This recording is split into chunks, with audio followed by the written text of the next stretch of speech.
everybody, my name is Eric Hopkins and welcome back to my YouTube channel. If you're finding me for the very first time or you are a returning viewer and have not yet done so, please click that like and subscribe button and don't forget to hit that notification bell so you get all the notifications about when we put up new content right here on this channel. So I've got a few topics of movie news that I wanted to discuss with you guys today. And of course, I also wanted to get into my thoughts on the Indianapolis Colts playoffs hopes. If there is any left, or are their hopes still alive? We'll have to wait and see here. Also, I wanted to review WWE Monday Night Raw for November 1st, 2021. But before we get into all that other stuff, let's get into the movie news that I always like to start with here on my channel, because I know some people are not into NFL talk or Funko Pop talk or professional wrestling stuff that I like to discuss here on the channel. So I always like to start out all of my videos with the movie news. So without any further ado, let's get into some of the news that has come up over the last few days here. And the first thing that I wanted to discuss tonight was, of course, the release of the highly anticipated, long-awaited trailer for the Book of Boba Fett. Yes, the new Star Wars Disney Plus series that is going to be coming to the streaming service here on December 29th of 2021. And they released the trailer for it and a poster. So let's get into the trailer. Let's take a look at it real quick and I'll let you guys know what I think about it. So here we go. Maybe.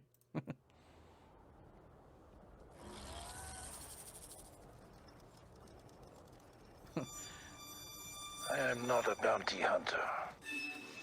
Special effects on that didn't look the greatest at first, did it? On the spider? I've heard otherwise. That looks great, though. Still some time to polish some of that stuff, so it's not a big deal. I know that you sit on the throne of your former employer. Wow, look at that shot. Jabba ruled with fear. Oh yeah, standoff. I intend to rule with respect. Alright, okay. You were all once captains under Jabba the Hutt. I'm here to make a proposal that's mutually beneficial. Get this very Why speak of conflict? Godfather Sopranos vibe to it. Cooperation can make us all rich.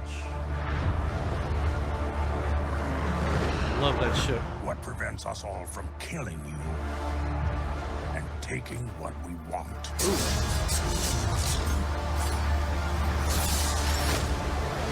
Oh, look out. Oh, If man. he had spoken such insolence to Jabba, he'd have fed you to his menagerie. Yep. Please. Speak freely. See, I take... Well, I mean, that sounds like a threat to me. Yes.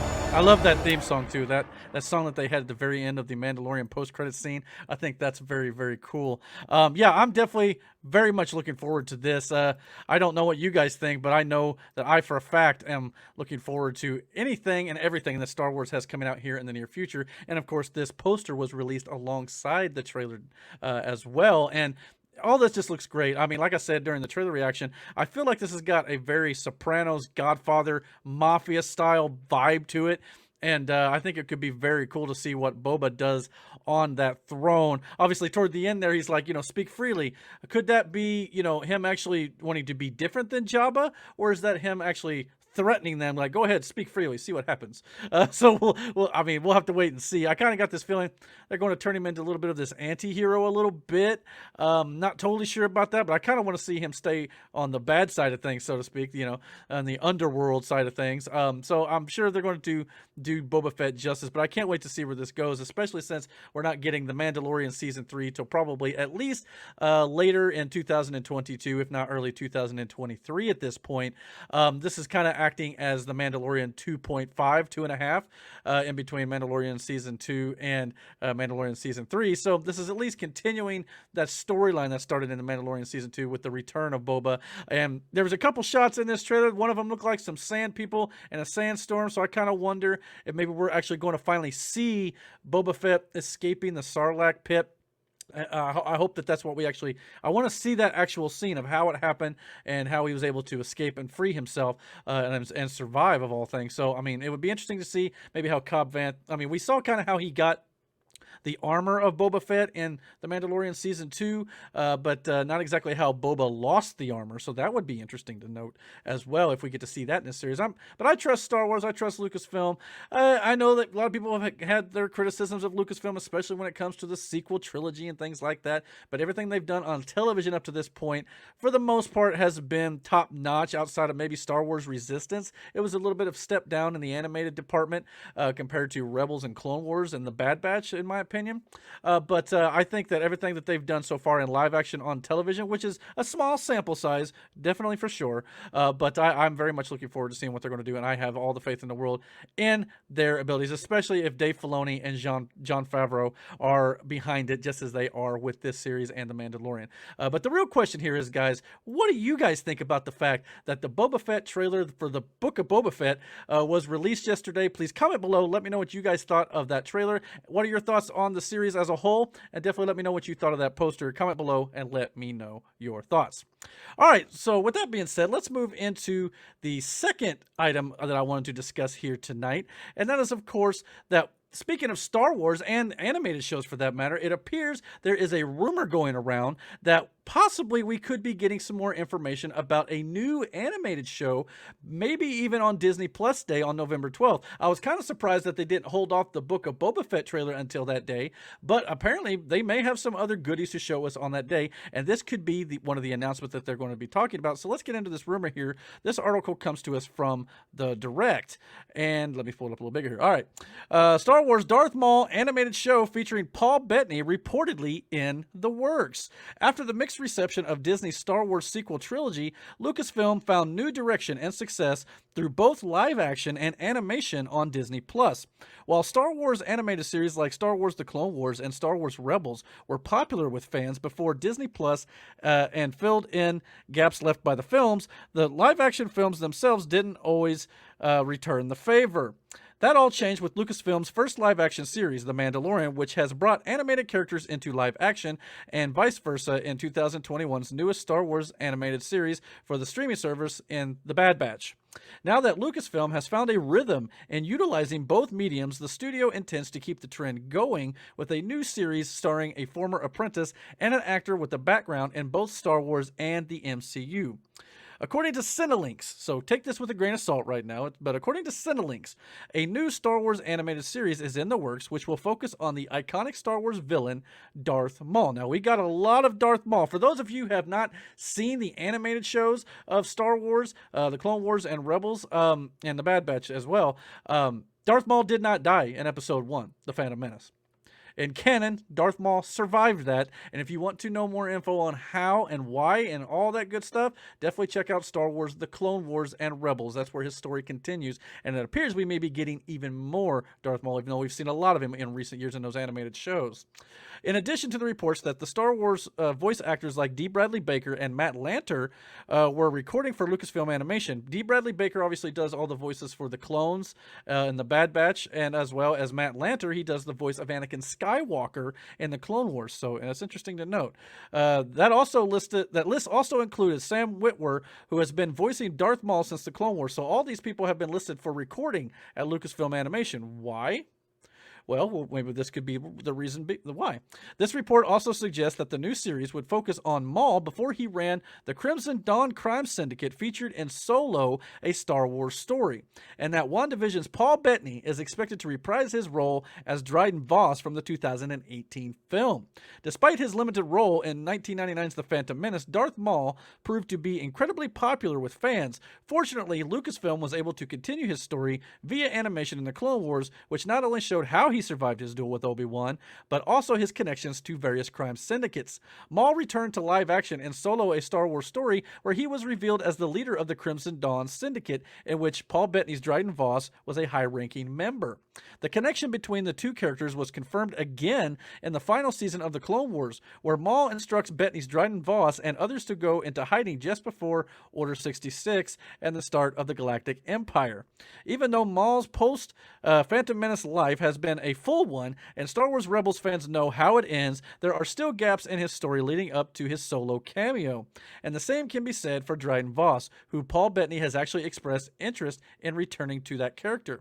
Therefore, this series series makes sense as it not only gives fans more Maul, but also accomplishes what Lucasfilm Animation has always done in terms of providing context and further connecting and enriching the Star Wars tales that have come before. So yes, all these Star Wars animated shows, they've done a great job, in my opinion, of enriching the movies that were around them. Like in the Clone Wars case, a lot of people felt like the prequels weren't really well done. But I'll tell you right now, if you go back and watch the prequels and then watch the Clone Wars in conjunction in between episodes 2 and 3 with those films, the Clone Wars animated series does a great job of fleshing out those character arcs and those stories to so where they make a lot of sense. Now, if you watch episode 2 and then jump right into episode 3, it feels like Anakin Skywalker's turn to the dark side was that quick. But if you watch the Clone Wars animated series, you slowly see the progression of Anakin Skywalker and his downward slide into the dark side. And I think it's a very, very good way of going about it. And I think they did a great job of making those movies richer by enhancing them by using these animated shows. And the Rebels also does a good job of showing the beginning of the full-blown rebellion as they begin to take or go up against the Empire. Rogue One kind of had a little bit of that as well, but by Rogue One, that movie, the rebellion was pretty well already, set up and ready to go. Rebels kind of delves into how all that kind of comes together, and I think again it just enriches episode 4 even further. And with a movie like Solo, A Star Wars Story, we got that tease of Darth Maul. So those of you who have never seen the animated shows probably were like, well, how is Darth Maul here? Did this movie take place before episode 1? No, definitely not. This movie, Solo, A Star Wars Story, took place in between episode 3 and Rogue One and episode 4. So it takes place after the Empire's already taken shape as it was depicted in the film. But a lot of people were confused because they saw Darth Maul, who they saw get cut in half in episode 1. So yes, definitely the animated shows are required viewing for Star Wars canon. That was the first time that the Star Wars films actually referenced the cartoons in showing Darth Maul. And hopefully this animated series that we could be getting will actually shed some light on Darth Maul's inner workings with the Crimson Dawn Syndicate that we only got brief, hints at in Solo. This show sounds like it's going to be a little bit of a prequel before Solo, A Star Wars Story. I would almost like to see what happens before that, after episode 3 at the end of the Clone Wars, and Solo to get that story with the crime syndicate, as we're probably going to get. But I'd also like to see what happens with Darth Maul after Solo, A Star Wars Story, leading up with Kira coming to see him at the end of that film, and then leading into Rebels, where we see him stranded on a former Jedi temple, I think, or a Sith temple, I believe it was. So there's a lot of gaps in the Darth Maul story that they've yet to explore. So I think if we can start to get those answers in some of these animated shows, that would be a great thing. And Paul Bettany coming back, that would also be great as well. Vision himself could be returning to the Star Wars universe, and I think that's nothing but a good thing to see more of his character, Dryden Voss. But the real question here is, though, guys, what do you guys think about the fact that we could be getting a Darth Maul animated series that could be starring Paul Bettany as Dryden Voss once again? Please comment down below. Let me know what you guys think about that. All right, so let's get into yet one more bit of movie news here for this evening. And that is, of course, going to be the fact that we have now got an official cast for Garfield. I didn't even know they were going to be making a new Garfield animated show. And I wouldn't say it's a full cast per se, but we now know the lead voice that is going to be voicing the title character of Garfield himself, and that is, of course, Chris Pratt. So yes, let's look at this article over here from The Wrap. Chris Pratt to voice Garfield and new Sony Pictures animated film. After recently signing on to be the voice of Mario in Nintendo's animated Mario Brothers movie. Yeah, Chris Pratt just decided to be Mamma Mia Mario, but I hope his voice is a lot better than the one I just did there. But anyhow, Chris Pratt will now voice the lead in Garfield as well in an animated movie based on the comic strip of the sarcastic and cynical lasagna-loving, Monday-hating orange cat, which I thought was interesting. This news actually came out on a Monday. Someone planned that, okay? So brilliant bit of marketing right there. Alcon Entertainment is developing the feature film, and Sony Pictures will release Garfield in theaters globally, including China. No release date has been set yet, though. David Reynolds of Finding Nemo wrote the script for the film that's being directed by Mark Donato, Chicken Little, and The Emperor's New Groove. Alcon acquired the rights to Garfield from the creator of the comic series and brand, Jim Davis, who will also serve as an executive producer. His Garfield comics first debuted in 1978 and follow the life of the lazy orange cat and his interactions with his owner, John Arbuckle, and John's pet dog, Odie. Though Garfield originally appeared in 41 newspapers, its success and popularity made it into one of the fastest-growing comic strips of all time. ultimately appearing in 2,580 newspapers and journals with an estimated readership of 260 million. Garfield currently holds the record as the most widely syndicated comic strip worldwide. Garfield became an animated TV series called Garfield and Friends that ran between 1988 through 1995, and it spawned several more animated shorts and specials throughout the years. Garfield came to the big screen in 2004 for the live-action Garfield that featured Bill Murray as the voice of the cartoon cat. Though the film was not exactly a critical darling, it made over $200 million at the worldwide box office and led the way for a sequel, Garfield: A Tale of Two Kitties. And yeah, Tale of Two Kitties, I don't remember a whole lot about. Now, I do remember the first Garfield film with Bill Murray, and I think that film was cute in and of itself, and I thought Bill Murray did a pretty good job of voicing the lead character. My biggest thing about that film, which I believe was it Breckenmeyer or Brendan Meyer, one of the two. He played John Arbuckle in the movie, and I can't remember if I think it was Jennifer Love Hewitt, if I'm not mistaken, who played his love interest, who was Garfield's vet, if I remember correctly. I could be wrong on that. But my biggest issue with that film was you spent the time and money to animate Garfield, but Odie was a real life dog. Why couldn't you just animate Odie as well? I get it. It probably costs more money to do that, but to me, it just felt a little off that you had a real life dog, and then you had an animated cat. Either do the real life dog and cat, or do the animated dog and cat. Do both, not one or. So it just felt a little off to me. But I mean, it was a cute little film for at the time. But I think the best way to do Garfield is to do it in an animated movie, and it sounds like that's the route they're going to be taking. And if it ends up being just like the Peanuts movie, I thought that was very well done. We've had some movies from like some nostalgic characters back in the day come out recently, and the Peanuts is the one that sticks out in my mind the most. And if it's anything like that, I think it'll be a lot of fun. It'll be a good little movie for the kids and for the whole family. And I know Chris Pratt has kind of got this stigma about him lately. Some people don't want to see him anymore, but unfortunately he had some good success with Tomorrow War, and he's now currently he's filming Guardians of the Galaxy Volume 3. He's got Jurassic World Dominion coming out in 2022, as well as Mario. He's going to be the voice of the lead character in that film, and of course he's going to be now voicing Garfield. But the real question is, guys, what do you guys think about the fact that Chris Pratt has been cast as Garfield in the upcoming animated movie from Sony Pictures? Please comment down below and let me know your thoughts on that. All right, with that being said, I wanted to discuss a little bit and get away from movie news a little bit here this evening and get into some Indianapolis Colts talk. And to be quite honest, it's been a rough season here for us Colts fans. And I kind of wanted to kind of just go over the season a little bit as it is so far. Now that we're 8 games into the season, we're just a little under halfway through the 2021 NFL season. And I wanted to discuss what are the Colts' realistic potential for making the playoffs this year, now that I've now dropped to a 3-5 record. And once you hit that 3-5 record, at this point in the season, that's not a good record, especially since they just came off of a heartbreaking loss to the Tennessee Titans.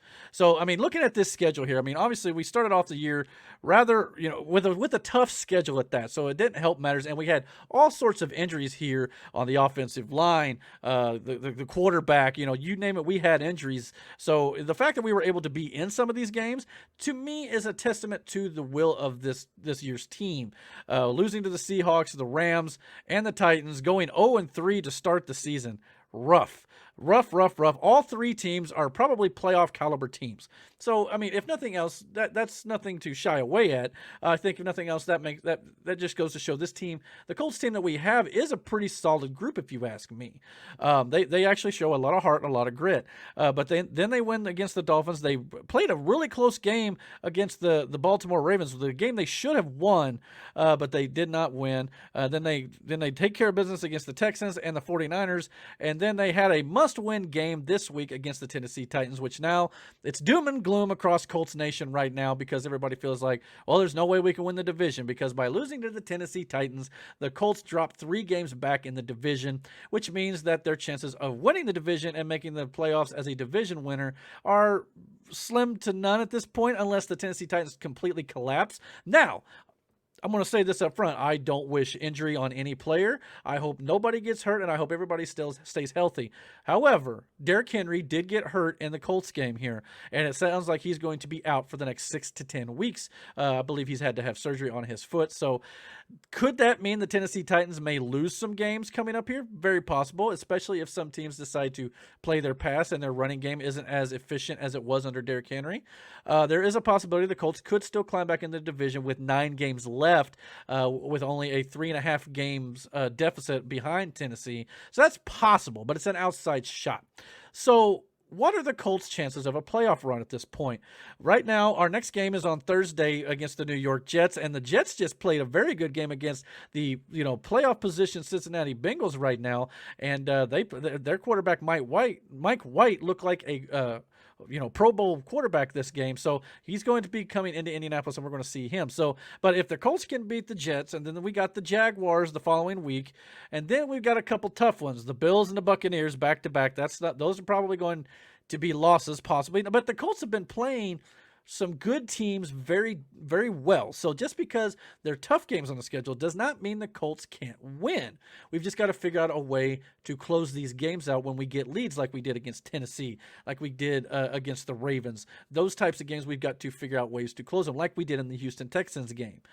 So there's always a possibility. And then we get the Texans again, and then the Patriots, who are playing better, but are not still, they're higher up in the playoff rankings than we are right now. But that's a game that's very possibly could be winnable. And then the Cardinals, depending on the injury to Kyler Murray, it just all depends if we're going to be able to beat them or not. Then the Raiders and Jaguars are winnable, Jaguars especially. So there's a few games there you can maybe win 5 or 6 or at least 4. But it looks like you're probably going to need at least 9 wins to make the playoffs this year, because here are the current standings right now before Monday Night Football this week, where apparently the Kansas City Chiefs did win against the New York Giants 20-17. So the Kansas City Chiefs down here are now at 4-4. So the Colts are at the bottom in 12th place, but you only have to make it into the top 7 to make the playoffs now, with the way the new playoff system is, with 7 teams on each side, each conference, the AFC and the NFC getting into the playoffs. So the Colts are technically only a game and a half back out of playoff contention.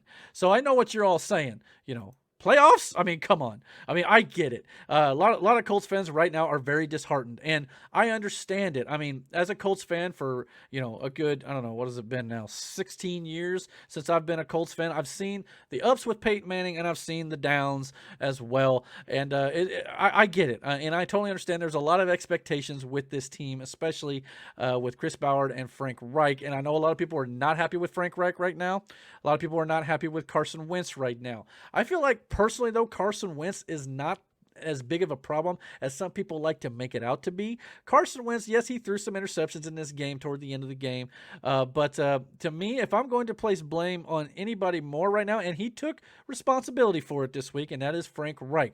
Now, again, I love Frank Reich and I love Chris Ballard. I think both guys should still be our head coach and our general manager. I don't think we need to be jumping the gun there and demanding their release. Frank Reich just has to maybe call some plays better, because for the life of me, during this Tennessee Titans game this week, I could not understand why we weren't running the ball more with Jonathan Taylor.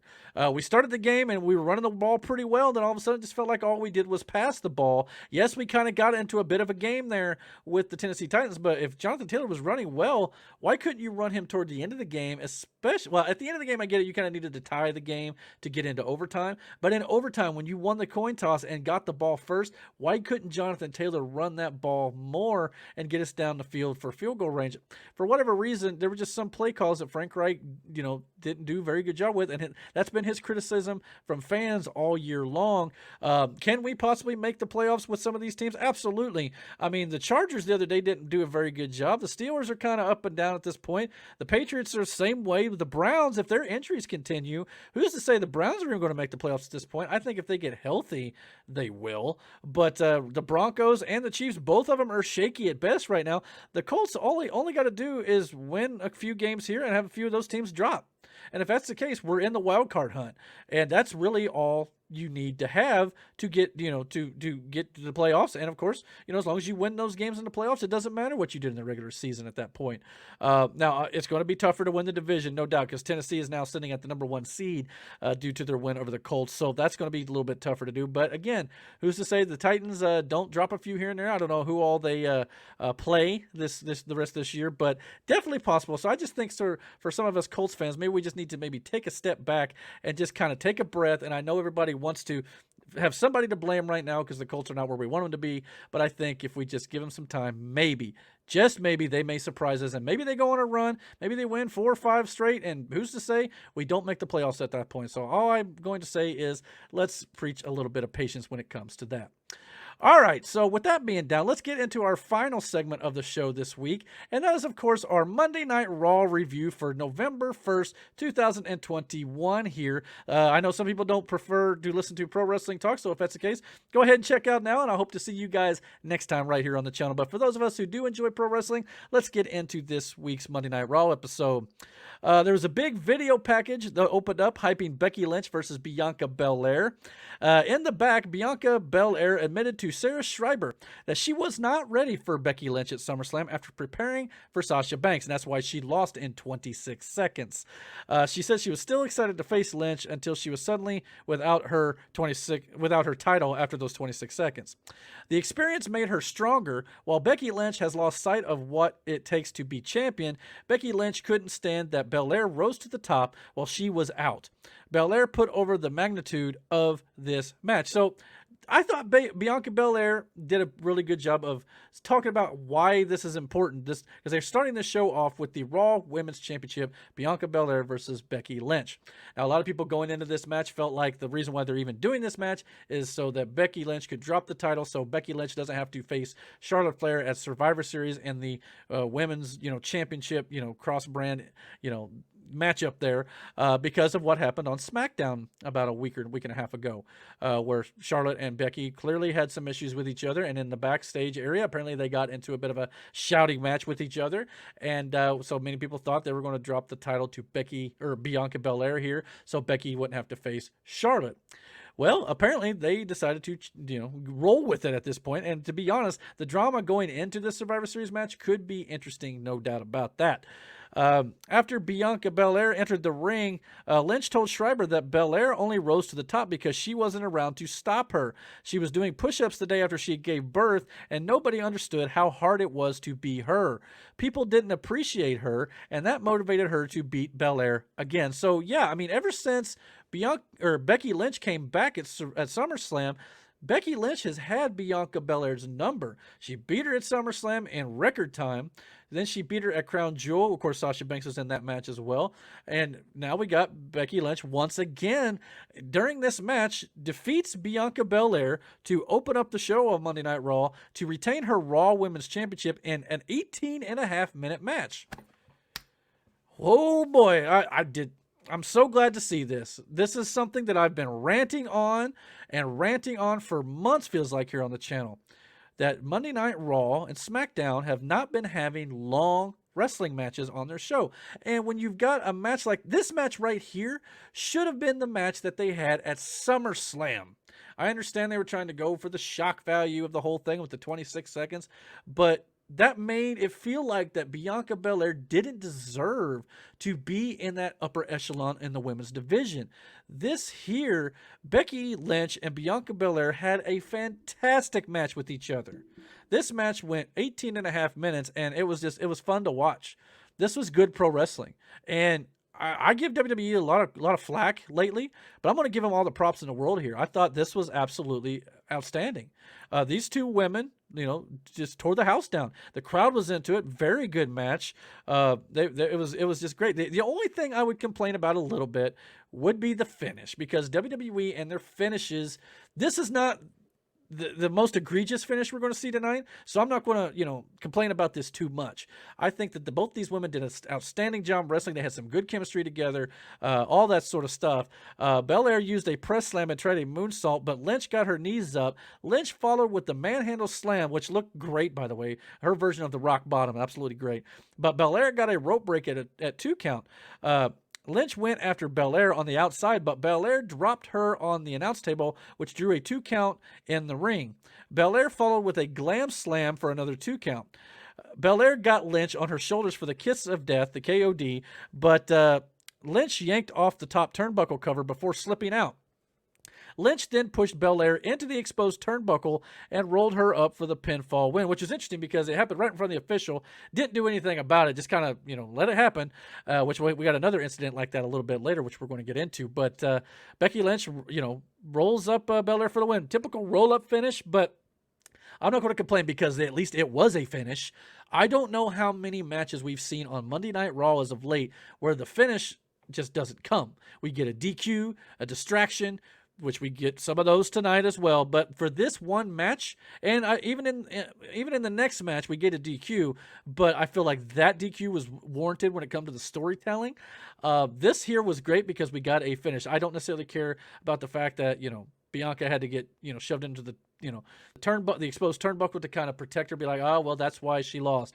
But at the same time, she got pinned 1, 2, 3 by Becky Lynch, and Becky Lynch wins decidedly here. But I'm sure they're going to tell the story about how Bianca didn't win, or the only reason why Bianca lost is because of that, and Becky had to cheat to win, even, and she kind of got away with it. The referee didn't do anything about it. But at least this was a finish. So in that regard, good job. I want to see more finishes, even if I don't always agree with the finish. I want to see the match, and I'm glad this did not end in a count out, a DQ, a no contest, or whatever it might be. This ended with a pinfall, so kudos for that. Where this goes, I don't know. Maybe, I don't know if it needs to, go on much longer. It appears there was a tease there in the show that maybe Bianca is done with the title picture for the time being. We'll have to wait and see.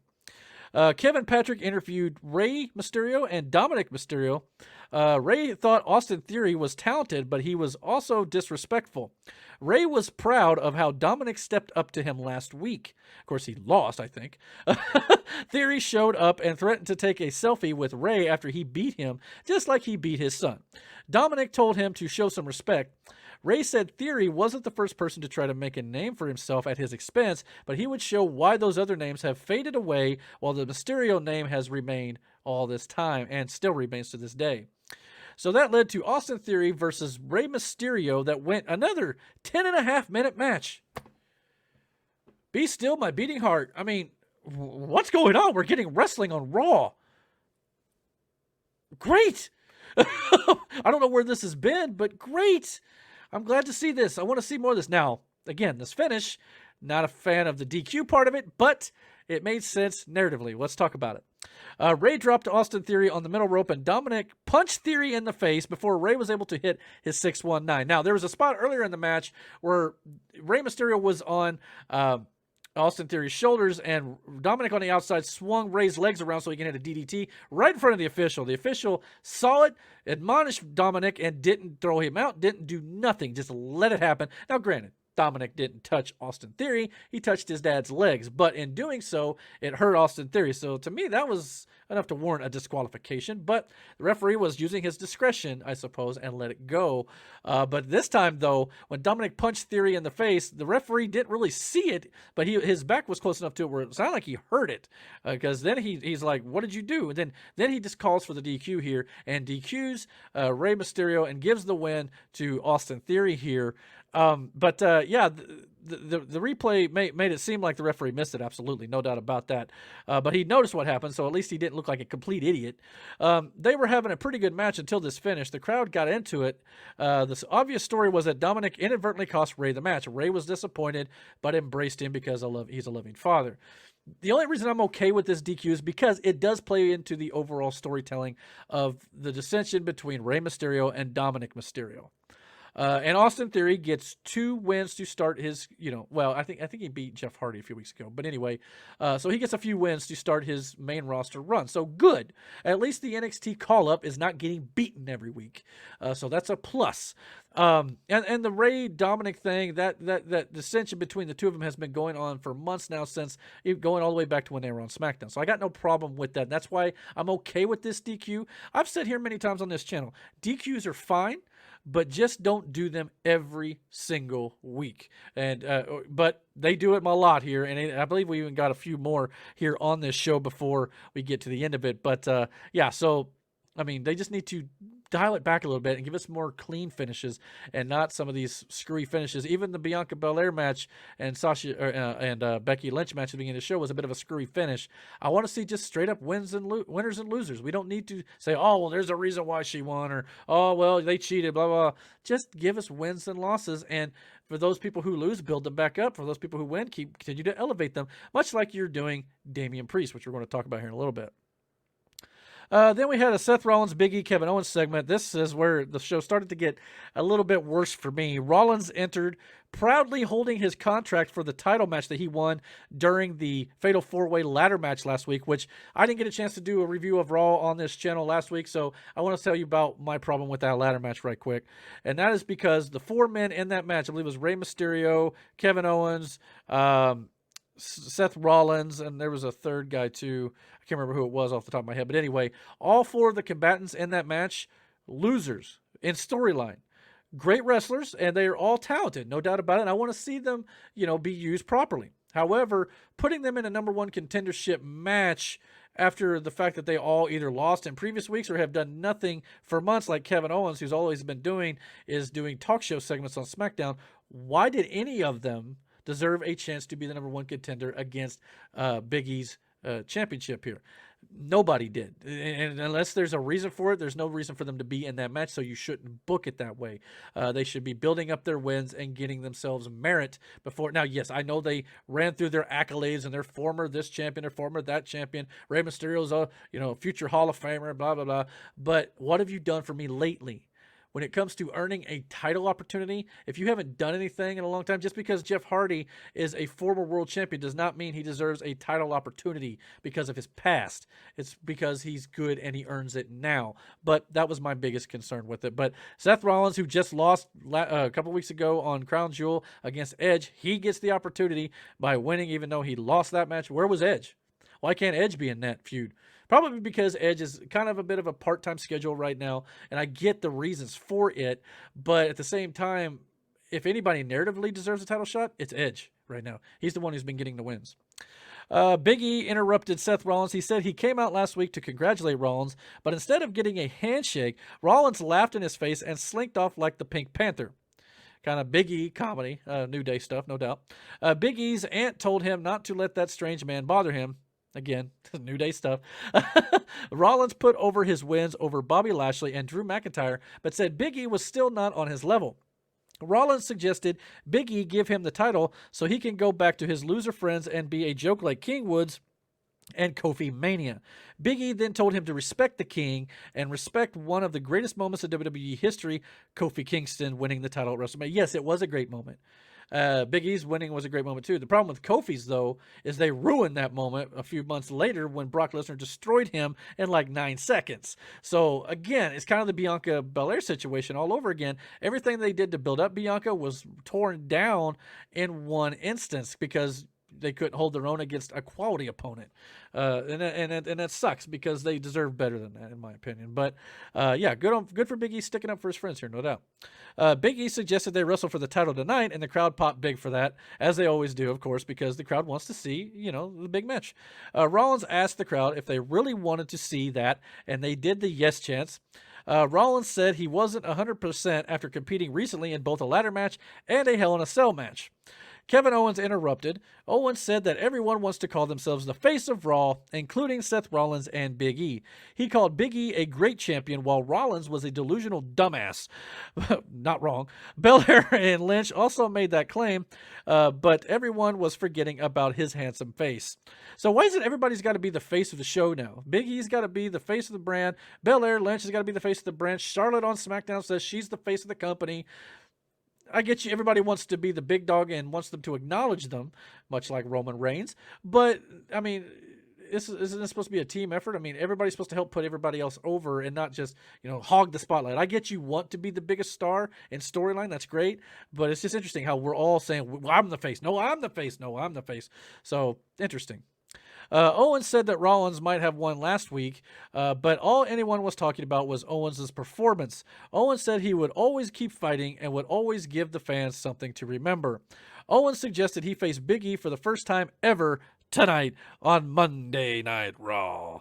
Rollins tried to give his opinion, but Owens told him to shut up because nobody ever wants to hear from him. Big E accepted Owens' challenge. So, okay, cool. I don't know exactly where this is going, though, because we've got Seth Rollins with a title match opportunity.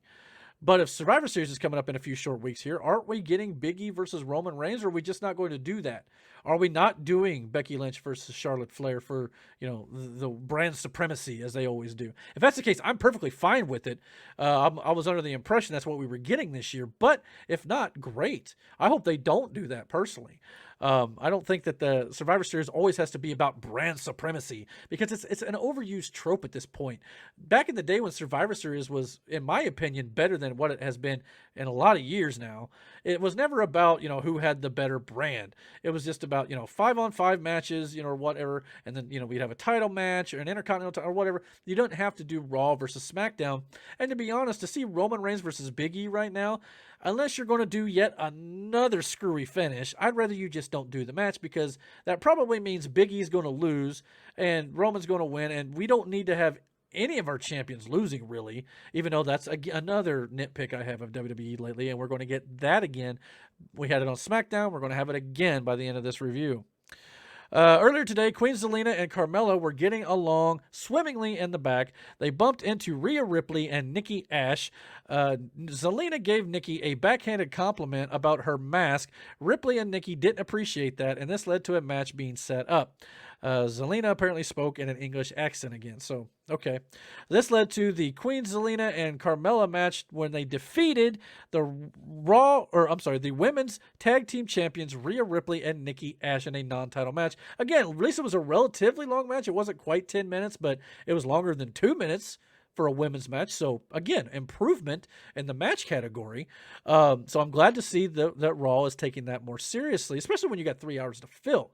There's no reason to just do a match for 2 minutes on a 3-hour show. We don't need, 2.5 hours of talking. Let's have some wrestling on this show. But yeah, I mean, it still ended with Nikki wiped out the heels before a break, but Carmella was randomly in control of Ripley when they returned from a break. Nikki made a hot tag, but Carmella posted Ripley and distracted Nikki, allowing Zelina to hit a code red for the pinfall win. Not the greatest matches in the world either. But at least they're giving Zelina Vega some wins, finally. Again, she didn't really win anything prior to the Queen's Crown tournament. She did win the tournament, and so hopefully they will continue to give her some wins. Of course, you got Corey Graves on commentary fawning over Carmella, which I understand they recently got engaged, so congrats to the happy couple, no doubt about it. But and he's kind of, the Bobby Heenan of the day, even though I'm sure that's a bit of an insult to the brain. But he plays that heel gimmick for sure. So I get it while he was fawning all over his fiance. No, he has every right to. She's gorgeous. But I don't like the idea of them pinning Rhea Ripley and Nikki Ash. Again, it just seems like whoever has the championships, for the most part, there are a few champions who don't get pinned, like Damian Priest. But again, Rhea Ripley and Nikki Ash have done nothing with those titles.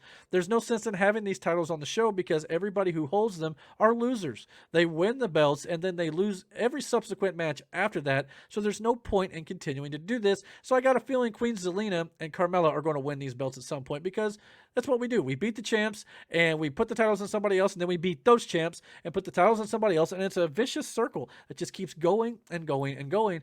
And if you're just going to do that, there's no point in it. It's kind of like the Dirty Dogs having that feud, or I'm sorry, not the Dirty Dogs, King Corbin and Nakamura on SmackDown. We've seen these two wrestle 12 times this year in some sort of form or fashion on every show.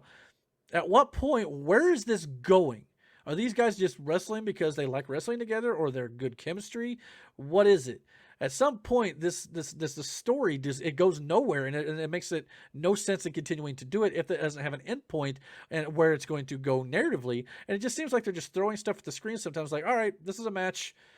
Obviously, this is maybe going to have an end point with Queen Zelina and Carmella, probably winning the belt. But again, Rhea Ripley and Nikki Ash, what's the end goal here? Unless they turn on each other, which you could do narratively, I'm sure. But it just feels like we just do things sometimes that we have no idea where we're going with it. And if you're telling a good pro wrestling story properly, yes, I know sometimes that means it's predictable, but sometimes knowing where it's going before it happens means at least it tells us as a fan base, as an audience, that you have some sort of foresight and a plan. So it gives us some confidence that you're actually going to have some good storytelling if you can book that far out, which WWE sometimes has a hard time doing, I think. Chad Gable and Otis approached Big E in the back. Gable agreed with Rollins that Big E wasn't championship material, but he could be if he joined them. Big E didn't want to wind up being a walking thumb like Otis. Gable said Big E was going to let Raw become Monday Night Rollins again. Gable suggested Big E watch him turn Finn Balor from a prince to a peasant. Then we got a Veer Mahan video package. Apparently Veer, formerly of Shanky and Jinder Mahal's crew, has now got a last name, Veer Mahan. He's a big dude. He's a guy that Vince McMahon would definitely love, and he has the mold of a guy that Vince McMahon would like to push. We'll see what they do. He's probably going to be yet another monster here on Monday Night Raw. I don't know if you could tell my excitement. Not really there for that. Finn Balor then defeated Chad Gable in 5 minutes and 42 seconds. This is one of the shorter ends of the matches, shorter length tonight of matches. They really had a good, strong match for the time that they did have, though. Finn Balor was limping thanks to Gable's ankle lock, and he took too long getting to the top rope. Gable climbed to the top and hit a superplex, but Finn Balor transitioned into a cradle for the pinfall win. Clever finish, the suplex, and then, of course, he kind of folded him up for the cradle pinfall. So that was clever. I like the ending, no doubt about that. And we got a winner and a loser. Perfect. I just wish the match was a little bit longer. Now, I'm not saying all matches on Raw or SmackDown have to be 15-minute barn burners or anything like that. But and this is one of those deals where it isn't too terrible. But I'm just glad that Finn Balor gets a win. Finn Balor has been losing some big-time matches lately. I think we need to keep him stronger and need to continue to build him up to get him back to that point. And he needs to win something big. Right now he just kind of feels like he's in the middle of the road here. They're using him to put other guys over, which I get some people have to do. But at the same time, Finn Balor is a guy that I think you should be pushing into that main event level. There was a video showing Titus O'Neil getting a Tampa, Florida school named after him. It's now known as Thaddeus M. Bullard Academy at Sly Middle Magnet School. So good for him. Titus O'Neil has definitely done a lot of work outside of the company, and that's probably one of the biggest reasons they keep him around, because they don't really do a whole lot with him in ring for sure. The Street Profits were shown applauding this video in the ring. Very, very, very well deserved, no doubt about it. There was a backstage segment with Riddle and Dolph Ziggler and Robert Roode. There wasn't much to this. There was a lot of cheesy comedy, things like that.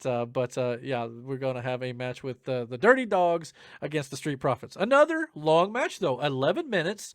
There wasn't much to this either outside of one big spot by Montez Ford. The crowd chanted for Orton and Riddle and didn't seem to care about the match itself, because Orton and Riddle were on commentary on the outside. They had new theme music too. RK Bro did. It was a mixture of like a beat and Randy Orton's theme song, so it kind of had a little bit of Riddle's persona into it as well. So in that case, I get why they do it, but Randy Orton's just a guy I got a feeling. To me, I want to see him turn on this so bad. I get it, but at the same time, I hope this isn't a long-term tag team. Unfortunately, I don't want it to be. So for the third time tonight, the babyfaces had the advantage before a break, but the heels were in control with no explanation when they returned. That's another issue. We get a lot of stuff that happens during the commercial break. We come back, okay, how's the bad guys got the advantage? No clue. At least if you're going to do picture-in-picture stuff sometimes, at least we'll see it then. But a lot of times WWE don't always do that. AEW does it quite often, and at least we get to see if there's something that happens during the commercial. The big spot of the match was Ford wiping out Robert Roode and Dolph Ziggler with a dive from the ring over the turnbuckle to the outside. The crowd did pop for that, but the rest of it was just kind of like, okay, we've seen these guys wrestle on SmackDown. Again, just another feud kind of that got moved over to Monday Night Raw in the draft. That's when Omasa's music hit, and he entered, and the distraction cost Montez Ford the match. So dumb babyface hears music and all of a sudden gets distracted and pinned. That's got to stop too. That again, we're as great as this show started out, in my opinion, it took a big nosedive in the middle of this show, in my opinion, because we got back into the cliche WWE finishes where it's like, all right, dumb babyface here's music, can't distract himself from the sound. He must look up the ramp to see who's coming, but yet at the same time he's going to get jumped and beaten, and that's what happened here. It makes the babyfaces look like morons. and it just doesn't play well on television. Omos laid out Montez Ford and Dawkins and Riddle after the match, as Riddle said, "I've got to do something." Randy Orton tried to stop him, but Riddle went anyway. The crowd chanted for Orton to get involved, who was very pissed off. Orton ripped off his sweater, and it seemed like he was about to go after Omos, but then suddenly, for no inexplicable reason, the camera cut away to a replay from last week. And even on commentary, they're like, Randy Orton's about to go after Omos, and all of a sudden they cut away. It's like, okay, and I get production faux pas happen sometimes, no doubt about it, but it just felt like this was maybe going to go somewhere, even though Randy was kind of yelling on commentary like, I'm not mad at you, Omos, I'm mad at myself, I guess, for not helping, I don't know. It just felt a little weird, but clearly this is going to be Omos, probably versus Randy Orton at some point, I'm guessing. AJ Styles, a no-show on the show tonight. I don't know what was going on there. I want to say he's not been on the show for a few weeks now. But anyway, yeah, I mean, they're trying to get Omos over. I don't think it's going to happen very well. He feels like the next Great Khali to me. I mean, he's a big dude, no doubt about it. He's a little more agile than the Great Khali. But at the same time, I just don't know if this guy is going to be what Vince wants him to be. And yeah, I guess this is just kind of one of those feuds that's just kind of there for me at this point. So yeah, Kevin Patrick interviewed Damian Priest and asked about showing a different side last week, where he kind of had this bit of an edge to him. Damian Priest said he tries to keep that side of him at bay, but T-Bar forced him to go to a dark place. He warned T-Bar that he would see the Damian inside of him tonight. So we got a no DQ non-title match with the U.S. champion Damian Priest defeating T-Bar in another good long match. This match was absolutely a lot of fun. I just can't get behind T-Bar. T-Bar needs to change his name back to Dominik Dijakovic. Now, T-Bar on social media after this match did write on Twitter, something's got to change, because he took the loss here and took a beating. Now, granted, he was dishing out a beating to Damian Priest as well, but Damian Priest rallied, recovered, and beat him senseless with a steel chair after he'd already been taking a beating from T-Bar with the kendo stick. Those shots look brutal, by the way. But after he took this loss, T-Bar appears to, at least on Twitter, sounds like a change is coming. So hopefully that change will be him going back to Dominik Dijakovic. And it looked a little bit more like Dominik Dijakovic this week, not quite so much with the mask. He had a little face paint on, but it wasn't like overly done. So hopefully we'll get back to that gimmick that he was so good at in NXT. So yeah, Apollo Crews entered after the match with Commander Aziz.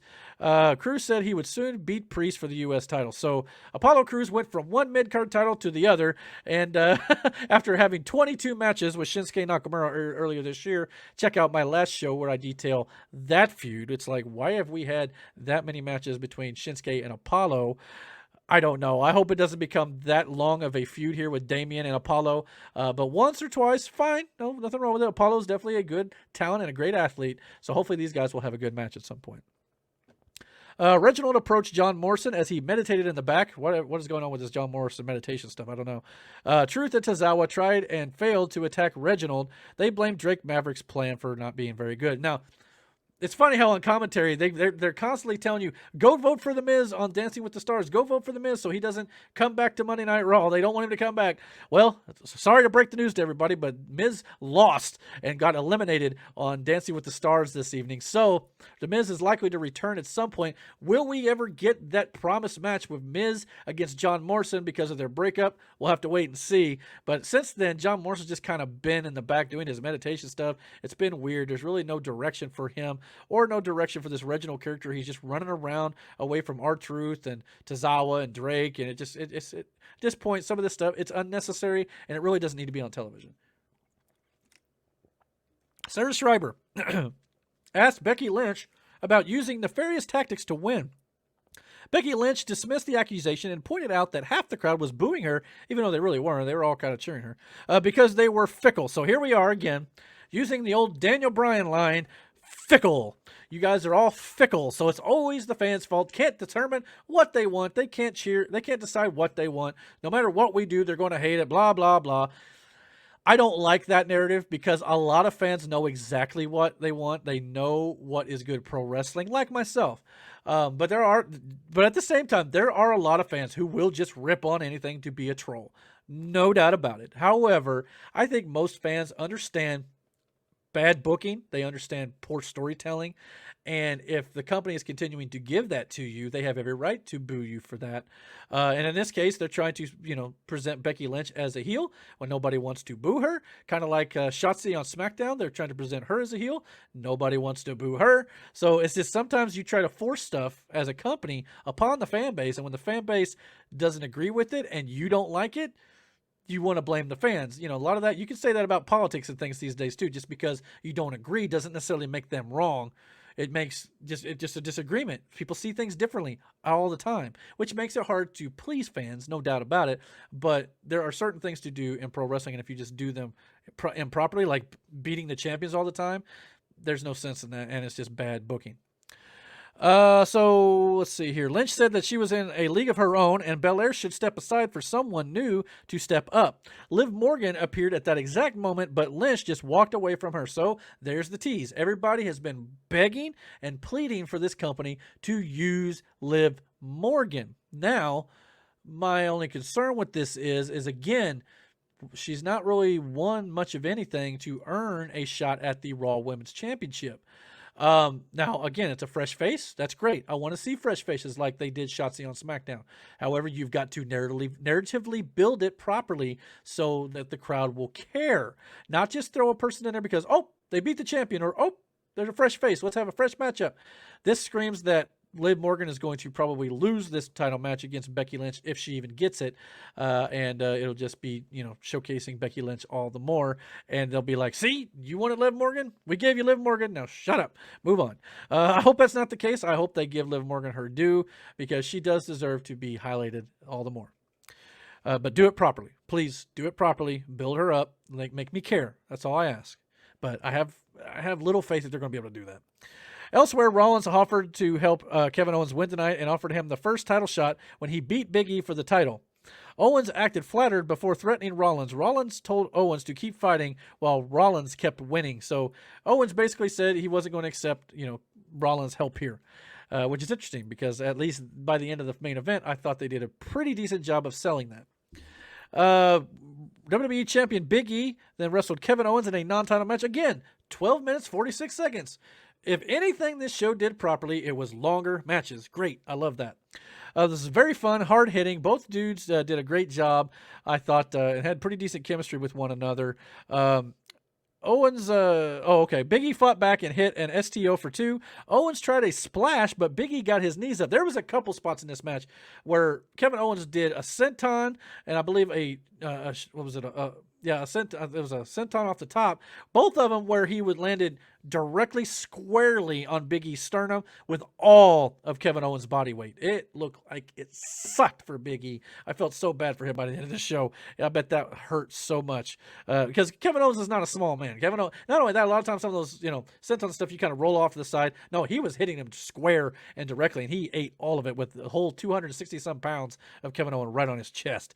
But this time, Big E got his knees up, though, for the first time. Even so, I'm sure it hurt his knees. They bonked heads, and Owens appeared to get the worst of it, so the ref checked on him. That's when Seth Rollins, who was at ringside, who came out during this match, attacked Big E as the ref was busy with Kevin Owens. Owens may or may not have seen what happened and went for the cover. He clearly saw what happened based on the way the camera shot this, but he tried to act like he didn't, in my opinion. Big E kicked out and countered into a crucifix pin for the win as Kevin Owens tried to take advantage of this, interference by Seth Rollins. So yeah, they definitely tried to play it up like, Kevin Owens didn't know if he should try to capitalize on it because he said he wasn't going to accept Seth Rollins' help. But yet, in the end, he tried to take advantage of it, and then Big E outsmarted him and rolled him up for a cradle, and that was all she wrote there. And then Kevin, after the match, clearly looked like I shouldn't have done that. That was stupid.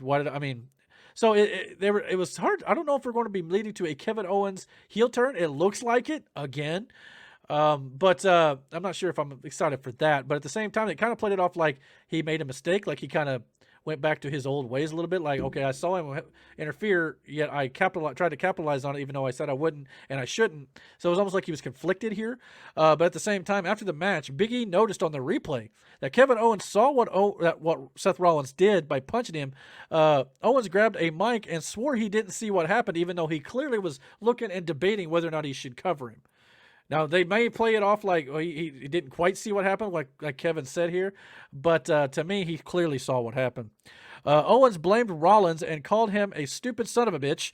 Owens challenged Rollins to a match next week, which I'm sure will further this whole confrontation between these three men. Owens pleaded with Big E and apologized. Big E was not buying it, though. Owens put his hand on Big E's shoulder and apologized again.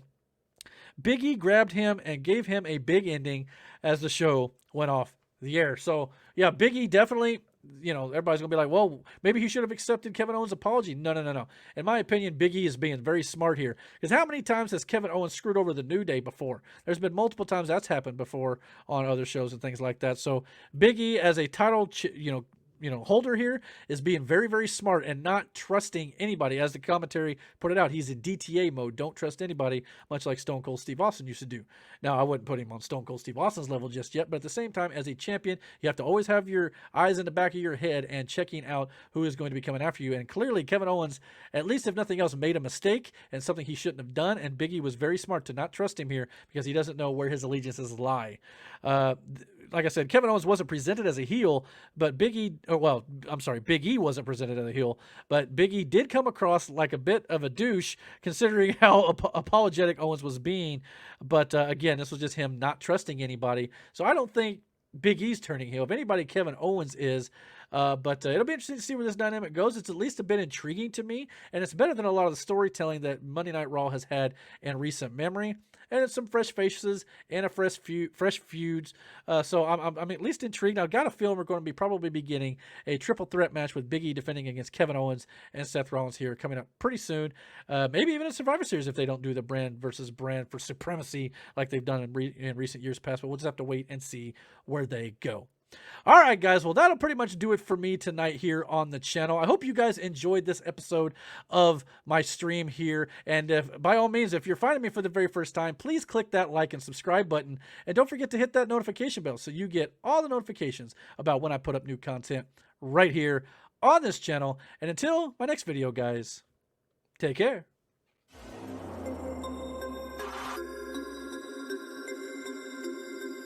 Target